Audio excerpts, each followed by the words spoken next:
संसद का बजट सत्र शुरू हो चुका है। कल अंतरिम बजट पेश किया जाएगा। मोदी सरकार के दूसरे कार्यकाल का ये आखिरी बजट है। देश की वित्त मंत्री निर्मला सीतारमण बजट पेश करेंगी। लोकसभा चुनाव करीब होने के लोगों को बजट में राहत की उम्मीद है। वहीं दूसरी तरफ कुछ लोगों को सरकार से कोई शिकायत नहीं है। उनका कहना है कि सरकार जो भी करेगी उनके हित में करेगी। हमारी वित्त मंत्री अंतरिम बजट पेश करने जा रही हैं और हम उम्मीद करते हैं कि इसमें विकास की तो बहुत सी बातें चल भी रही हैं और होंगी भी सही। इनकम टैक्स में पहले से कुछ ज़्यादा राहत मिलनी चाहिए, एक।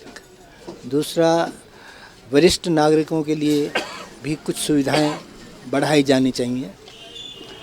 और तीसरा, जो भले धीरे धीरे हो, ये जो बहुत 1 रुपया में अनाज बांटने की स्थिति पर थोड़ा कंट्रोल लगा के इसकी राशि बढ़ाई जानी चाहिए और सिर्फ उन्हीं पात्र लोगों तक मिलना चाहिए जो नीडी पर्सन है। जिस चीज़ का भी रेट बढ़ेगा उसका अपन को हैबिट में लाना पड़ेगा, क्योंकि नीचे तो घटने की कोई संभावना है नहीं है। हर चीज़ का दिन पे दिन बढ़ना ही है रेट, हर चीज़ का।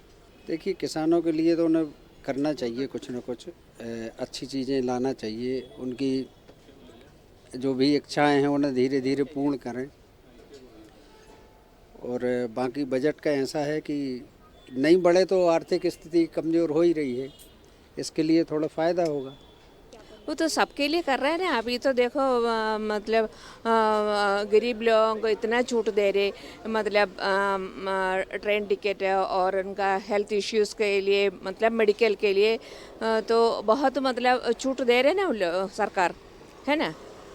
ये तो पब्लिक भी सोचना चाहिए ना, सरकार क्या कर रहे क्या नहीं कर रहे, है ना। तो मध्यम श्रेणी वालों के लिए भी मतलब जो है कि गवर्नमेंट कुछ करे, महंगाई कम करे, सिलेंडर में कम करे, यही चाहेंगे। और तो इतना कुछ है नहीं, बाकी तो जो कर रहे हैं गवर्नमेंट अच्छा ही कर रहा है। हमें लग रहा है जो बजट आ रहा है उसमें कोई दिक्कत की बात नहीं है। सबका स्टैंडर्ड बढ़ा ही है पहले से। अब कोई ऐसा नहीं लग रहा कि मतलब कम तर कुछ हो रहा है। ठीक है, जितना थोड़ा बहुत होगा महंगाई का वो तो पहले भी हो रहा था और अब भी हो रहा है।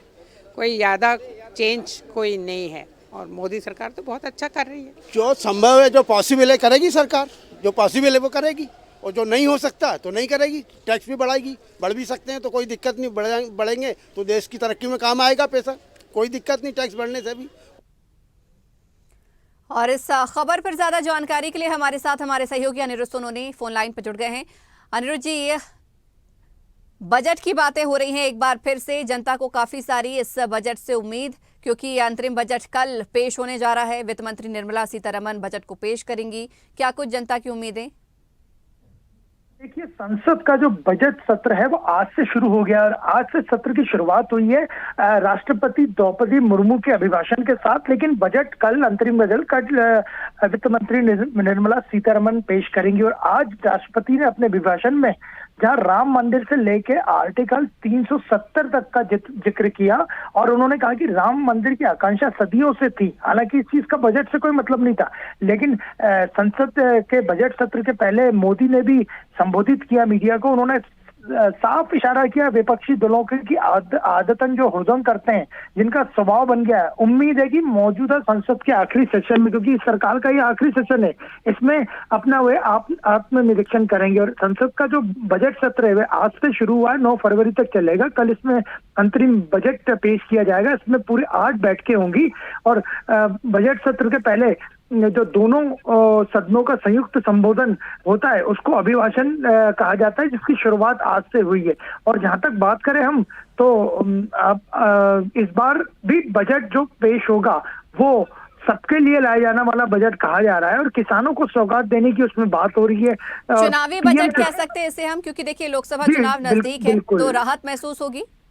बिल्कुल राहत महसूस होगी। और लोकसभा चुनाव के पहले ये बजट है तो उसको पूरी तरह से चुनावी बजट। और किसानों के लिए पीएम किसान योजना की रकम बढ़ाने का ऐलान जो किया जाना है वो लगभग तय है। और पीएम किसान निधि के तहत 16वीं और 17वीं किस्त की राशि एक साथ बढ़ाकर किसानों को बजट में दी जा सकती है। और देखा जाए तो 1 से 1.5 महीने में लोकसभा चुनाव में 2024 को अंतरिम बजट पेश करने जा रही हैं कल वित्त मंत्री, और जब वह पेश करने के लिए अपना बही खाता खोलेंगी तो उसमें किसानों को ही सौगात मिलेगी, ऐसा पूरा तय माना जा रहा है। इसके अलावा अगर हम बात करें तो अभी तक 2019 में पीएम किसान सम्मान निधि की योजना की शुरुआत हुई है, तब से 11 करोड़ से ज्यादा किसानों के बैंक खाते में 2.80 लाख करोड़ ट्रांसफर हो चुका है। ये पूरे वर्ल्ड की सबसे बड़ी डायरेक्ट बेनिफिट ट्रांसफर स्कीम है। इसके अलावा भी देखें तो कई बिंदु रहेंगे और उसमें महिलाओं के लिए, युवाओं के लिए और आम लोगों के लिए भी बजट में वेतन बढ़ाने से लेके पेंशन, कल्याण कार्यक्रम, नीतिगत घोषणाएं, कराधान में बड़े बदलाव से सरकार बचेगी ताकि चुनावी मौसम में किसी भी तरह को मतदाता को प्रभावित करने से बचाया जाए। तो कुल मिला के कल का जो बजट पेश होने वाला है वो वित्त मंत्री अंतरिम बजट है, और अंतरिम बजट में वित्त मंत्री जनता को बिल्कुल चुनावी सौगात ही देंगी और ये पूरी तरह से चुनावी बजट ही रहेगा। चलिए अनिरुद्ध जी, शुक्रिया जानकारी के लिए। ऐसी ही खबरों के लिए हमें लाइक करें, शेयर करें, फॉलो करें और YouTube पर सब्सक्राइब करें और बेल आइकन दबाना ना भूलें। साथ ही ताजा अपडेट्स के लिए हमारी वेबसाइट स्वदेशलाइव.com पर जरूर जाएं।